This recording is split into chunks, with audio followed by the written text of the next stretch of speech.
তো এখানকার ভূমিদস্যু চাঁদাবাজ এবং শীর্ষ সন্ত্রাসীদের বিরুদ্ধে একাধিক নিউজ করার কারণে আজকে আমি তিনবার হামলার শিকার হয়েছে। আমি বাড়ি থেকে আমার 2 বছরের বাচ্চা নিয়ে শহরে বসবাস করছি, সেখান থেকে আমাকে তুলে নিয়ে যাওয়া হয়।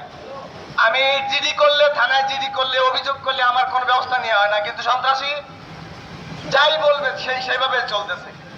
আমাকে কোনো উপায় না পেয়ে আমার নামে মামলা, মিথ্যা মামলা দিয়েছে। আমি সেখানে ঘটনাস্থলে ছিলাম না। জানুয়ারি মাসের 8 তারিখ থেকে শুরু করে এই পর্যন্ত আমি ঘর ছাড়া, কিন্তু মামলার ঘটনা দেখাইছে যেখানে আমি ছিলাম না সেখানেই। কোনো উপায় না পেয়ে ডিবি পুলিশ কর্তৃক আমাকে ডেকে আমার কার্ড বাজেয়াপ্ত করে এবং আমাকে অশ্লীল ভাষায় গালিগালাজ সহ আমাকে মারধর করতে যায়। সর্বশেষ আমি ওখান থেকে চলে আসার পরে আমাকে পরবর্তীতে আমার সাংবাদিক সংগঠন সহ বিভিন্ন নেতাকর্মী নিয়ে দেখা করতে বলেন। আমি না যেতে পারায় মোবাইল ফোনে আমাকে হুমকি দিয়ে বলে, তোর কোন বাপ আছে নিয়ে আয়। আমি ঘটনার অন্তরালে থাকি, বিভিন্ন কথাবার্তা বলে আমাকে আজকে এলাকার তো ছাড়ছি, আজকে ঢাকায় জাতীয় প্রেস ক্লাবের সামনে মানববন্ধন করতে বাধ্য হয়েছি। সর্বশেষ আমি এই রাজু বাহিনীর রাজু এবং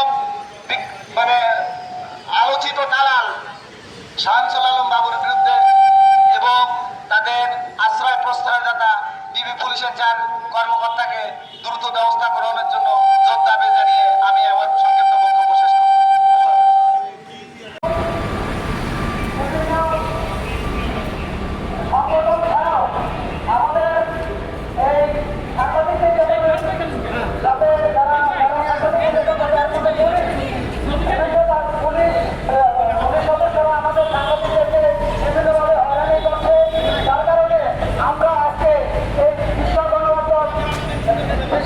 মুক্ত গণমাধ্যম দিবসে আমরা এর প্রতিবাদ জানাচ্ছি।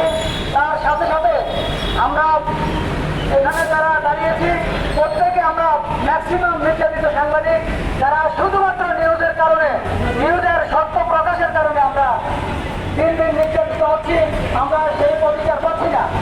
আমরা মাননীয় প্রধানমন্ত্রী এবং যারা সংশ্লিষ্ট আছেন তাদেরকে দৃষ্টি আকর্ষণ করে বলবো, আমাদের সাংবাদিক নির্যাতন প্রতিরোধে আপনারা সুনির্দিষ্ট তদন্তের মাধ্যমে আমাদেরকে সহায়তা করে যাবেন। হচ্ছে খুলনা থেকে রিয়াজউদ্দিন সাংবাদিক, বিভিন্ন পত্রিকায় কাজ করেন, অপরাধ মিত্রে কাজ করেন, সেও আজকে প্রাণ ভয়ে পালিয়ে বেড়াচ্ছে। সেখানে পুলিশের কিছু অসাধু পুলিশ কর্মকর্তা তাকে হয়রানি করছেন এবং তিনি স্বরাষ্ট্রমন্ত্রী বরাবর আবেদন করেছেন এবং সেই সমস্ত অসাধু পুলিশ কর্মকর্তারা এই সাংবাদিককে হয়রানি করে চলছে।